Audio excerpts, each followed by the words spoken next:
பண்றாரு ராதராணி.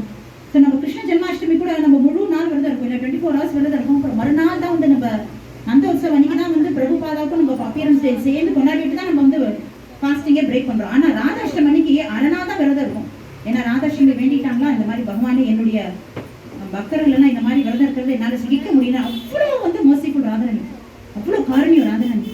ஸோ அதனால ராதராணியே வந்து இந்த மாதத்தோட ப்ரெசைடிங் டேட்டுனால நமக்குலாம் அந்த கேட்கவே மர்சி எவ்வளோ நமக்கு கிடைக்கும் நம்ம நினச்சி கூட பார்க்க முடியாது, அந்த அளவுக்கு வந்து மர்சி. ஸோ கிருஷ்ண லீலா, கோவர்தன் லீலா நம்ம இன்னைக்கு பார்க்க போகிறோம்.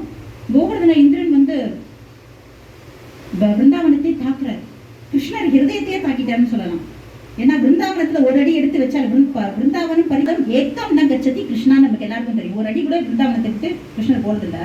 பிருந்தாவனத்துல ஒரு அடி நம்ம எடுத்து வச்சாலும் அது கிருஷ்ணருடைய ஹிருதயத்துக்குள்ள நம்ம நுழைஞ்சிட்டோம்னு அர்த்தம். அப்படி இருக்கிற பிருந்தாவனத்துக்கே உயிரா இருக்கிற அந்த பிரஜாவாசிகளை துன்புறுதுனா கிருஷ்ணர் பொறுத்துப்பாரா? சாதாரண ஒரு அஃபென்ஸ் அது எவ்வளவு பெரிய வந்து பிரஜாவாசி அஃபென்ஸ், நம்பர் 1 டாப் லிஸ்ட் அஃபென்ஸ்ல வைஷ்ணவ அபராதல டாப் மோஸ்ட் அபராதம், டாப் மோஸ்ட் அபராதம் சொல்றோம், சுப்ரீம் அபராதம். இப்படிப்பட்ட ஒரு அபராதம் பண்ணிட்டாரு, கிருஷ்ணர் மன்னிப்பாரா? என்ன நடக்குது அப்படின்னு நம்ம பார்க்கலாம். அடுத்த ஸ்லைட் போங்க மாதாஜி. சோ நம்ம போன வருஷம் போன வாரம் நம்ம இதெல்லாம் பார்த்தோம். கோவர்தன் லிட்டரல் மீனிங் என்னன்னு பார்த்தோம். கோ லிட்டரல் மீனிங்னாக்கா கோ வர்தனம் இல்லையா? கோ என்றால் பசு. கோ ஆல்சோ மீன்ஸ் இதுக்கு இன்னொரு அர்த்தம் உண்டு சமஸ்கிருதத்துல, புலன்கள், நம்மளுடைய சென்சஸ். ஸோ கோபாலகா, பசுக்களுக்கு இன்பம் தரக்கூடியவர் கிருஷ்ணர். கோபாலகா, பசுக்களுக்கு பராமரிப்பு கொடுத்து ரட்சிப்பவர், பசுக்களை ரட்சிப்பவர். அதனாலதான் கோவிந்தா கோபாலா. இப்ப கூட நம்ம எவ்வளவு நாள் கோவிந்தா கோவிந்தா கோவிந்தா கோவிந்தா நம்மள அழகா பாடுறோம் இல்லையா? ஸோ அதே மாதிரி இன்னொரு அர்த்தமும் இருக்கு. இந்த மாதிரி பசுக்களுக்கு எல்லாம் பாதுகாப்பு இருக்கு கிருஷ்ணர். கிருஷ்ணருக்கு ஹரிதாச வரியான ஒருத்தர் இருக்காரு, தாசனுக்கு எல்லாம் பெஸ்ட் தாசனம். அம்மாங்க சர்வன்ஸ் 3 பேர் பற்றி ரொம்ப வந்து பிரபலமா பேசப்பட்டிருக்கு ஸ்ரீமத் பாகவதத்துல.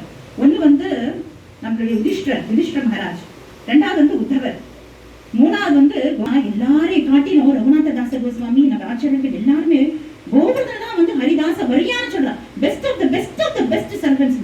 அப்படி என்ன வந்து கோவர்தனுக்கு வந்து அந்த ஸ்தானம், அப்படி என்ன கோவர்தன் வந்து பெஸ்ட் ஆஃப் த சர்வன்ட் அப்படின்னு நம்ம பார்த்தோம்னாக்கா, கோவர்தன் என்ன பண்றாரா, இன்னிலகாத வகையில பகவானுக்கு வந்து கைங்கரம் பண்ணிக்கிட்டே இருக்கா. தோன்றியதுக்கு காரணமே அதுதான். அவர் தோன்றியதுக்கான ஒரே காரணம் பகவானை மகிழ்விக்க வேண்டும், பகவானுடைய தாசர்களுக்கு நான் சேவை செய்ய வேண்டும்.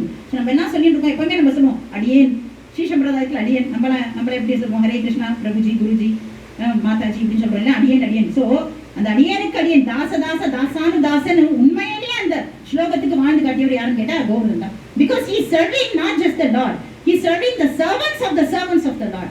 அந்த ஒரு மனோபாவம் வருது. அதனால